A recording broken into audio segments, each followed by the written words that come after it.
ইন্নামাল আমালু বিল খাওয়াতিম।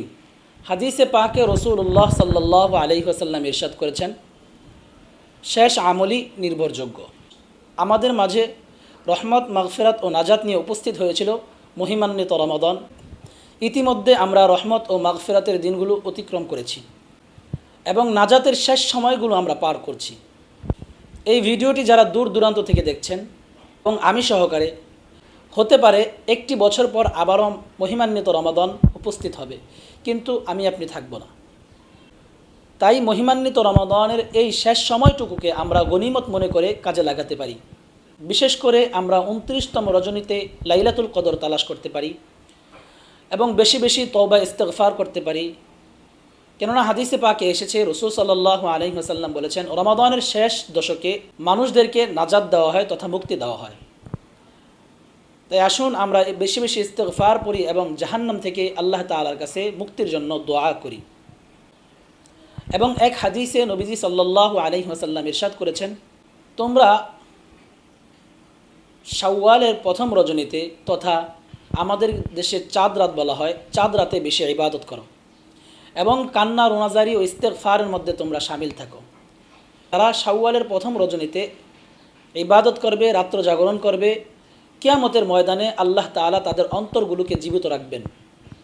তওবা ইস্তিগফার। তাই শাওয়ালের প্রথম রজনীতে তথা চাঁদ রাতে আমরা রাত্র জাগরণ করে বেশি বেশি তওবা ইস্তিগফার পাঠ করি। তৃতীয়ত, আমাদের সামনে ঈদ উল ফিতর আসছে। ঈদ উল ফিতরের দিন আমরা কিছু আমল করতে পারি।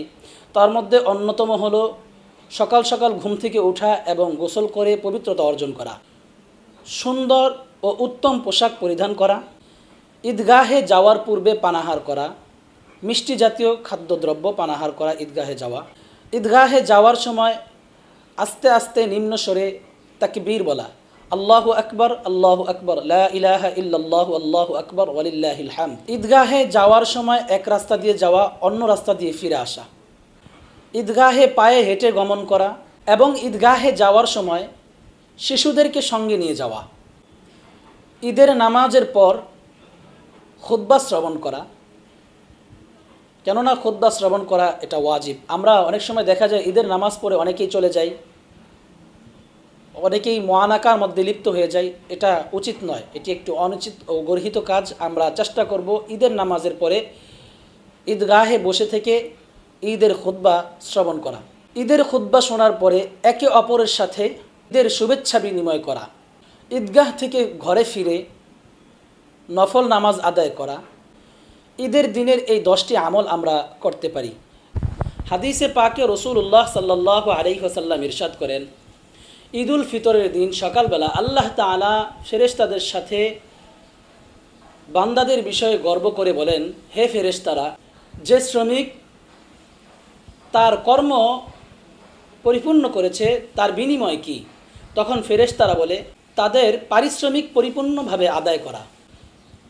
তখন আল্লাহ তাআলা বলেন, হে ফেরেশতারা, আমার বান্দা বান্দিরা তারা তাদের দায়িত্ব কর্তব্য পালন করেছে, তারপর তারা দোয়া ও ইস্তিগফারের উদ্দেশ্যে বের হয়েছে।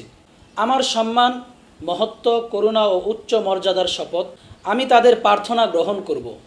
এরপর আল্লাহ তাআলা বান্দাদের উদ্দেশ্য করে বলেন, তোমরা ফিরে যাও, আমি তোমাদেরকে ক্ষমা করে দিলাম এবং তোমাদের মন্দ আমলগুলোকে নেকি দ্বারা পরিপূর্ণ করে দিলাম। এজন্য আসুন রমাদানের এই শেষ মুহূর্তকে কাজে লাগিয়ে আমরা বেশি বেশি তওবা ইস্তিগফারের মাধ্যমে আমরা আমাদের আমলকে পরিশুদ্ধ করি।